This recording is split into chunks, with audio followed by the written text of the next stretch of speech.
ఎంత ఓర్పు లేకపోతే ఆ పద్మపీఠం మీద ఒక్కనాడు కాలు కదిపాడండి. ఒక్కనాడు ఎన్నాళ్ళు నించోనరా ఇలాగా, ఓ కుర్చీ వేయండి అని కూర్చున్నాడా, పడుకున్నాడా? నాకు ఇంతే సమయమా, ఎన్ని వేల మందిలా వస్తూ ఉంటారా, ఎంతమందిని నేను చూడనరా అన్నాడా?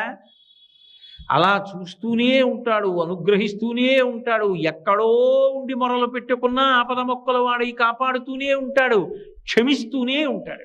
అంత ఓర్పుతో రావాలి అవతారం. అందుకే మొదటే ఓర్పు పట్టి వచ్చింది. రావడం అన్ని అవతారాల్లాగా రాలేదు. భృగువు వెళ్ళి తంతే సహించి బయలుదేరాడు. అందుకే మీరు చూడండి, మొదట దయ కలుగుతుంది ఎప్పుడు మనిషికి. దయ కదిలితే కార్యం నడుస్తుంది. నేను అలా వెళ్ళిపోతున్నాను అనుకోండి, ఏదో దేవాలయంలోకి వెళ్ళి హుండీలో 100 రూపాయలు వేద్దాం అనుకుని వెడుతున్నాను. వెడుతుంటే ఒక పిల్ల తల్లి కంఠం పట్టుకుని గట్టి